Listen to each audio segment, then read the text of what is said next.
Election முடிஞ்சிச்சு, புது CM வந்தாச்சு. அவர் போடுற சூட்ல இருந்து அவர் போற கார் வரைக்கும் எல்லாத்தையும் அலசி அரைஞ்சு பார்த்தாச்சு.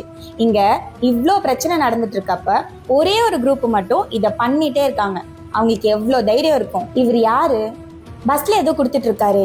ஒருவேளை எதுவும் ப்ரொடெஸ்ட் பண்ண போறாங்களோ?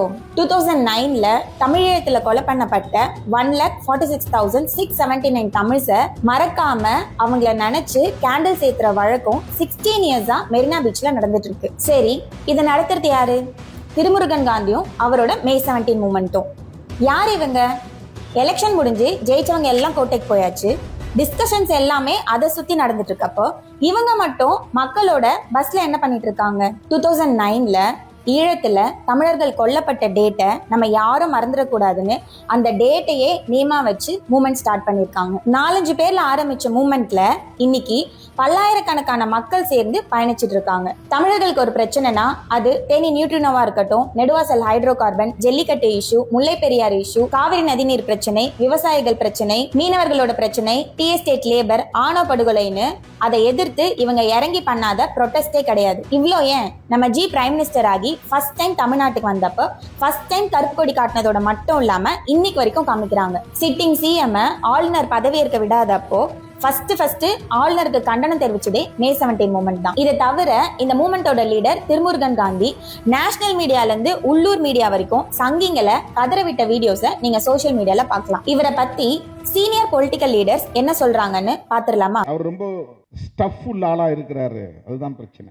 நாள்தோறும் குதர்க்கமா பேசுற ஆட்களை பற்றி யாரும் பயப்பட மாட்டாங்க. பேசினா பேசிட்டு போனா போறான். குதர்க்கமா பேசுகிறவர்களை பற்றி அரசு பயப்படாது, காவல்துறை பயப்படாது, புலனாய்வுத்துறை பயப்படாது.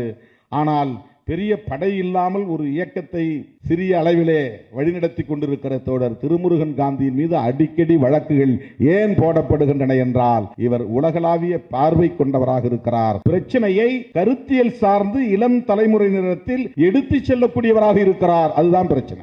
நாங்க யார் பின்னாடி போறதுன்னு என்னை கேட்டா நான் ஓங்கி சொல்வேன், திருமுருகன் காந்திக்கு பின்னால போங்க. தமிழ்நாட்டுக்கு நல்லது கிடைக்கும், தமிழ்நாட்டுக்கு ஒரு விடிவு காலம் வரும். இதை நான் சொல்லுவது பெரும் பாராட்டுக்கல்ல. ஆயிரக்கணக்கான இளைஞர்கள் திருமுருகன் காந்தி என்கின்ற இந்த பார்ப்பதற்கு ஒழுங்காக அவர் முகத்தை கூட வலித்துக் கொள்ள மாட்டார், நல்ல உடை உடுத்திக் கொள்ள மாட்டார், எங்கேயும் தன்னை முன்னிலைப்படுத்திக் கொள்ள மாட்டார், எங்கேயும் நாற்காலியிலே உட்கார மாட்டார். ஆனால் இந்த இளைஞன் அழைத்தவுடன் இத்தனை இளைஞர்கள் வருகிறார்களே, ஆங்கிலத்தில் இவ்வளவு அருமையாக பேசுகிறாரே. இது எல்லாத்துக்கும் மேல மே 17 மூமெண்டோட சிவா திலீபன் இந்திய எதிர்ப்பு போராட்டத்துல தமிழுக்காக தன்னோட உயிரையே கொடுத்திருக்காரு. அது நடந்து சில மாதங்கள் தான் ஆகுது. இவ்ளோ பண்ணால சும்மா விடுவாங்களா?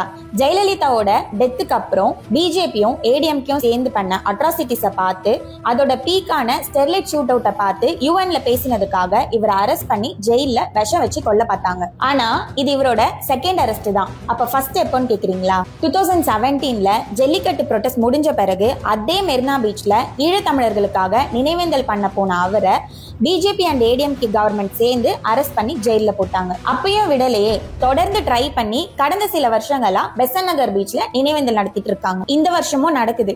அவசியம் வாங்க, வந்து ஏன் 1.5 லட்சம் தமிழர்களை கொலை பண்ணாங்கன்னு தெரிஞ்சுட்டு போங்க.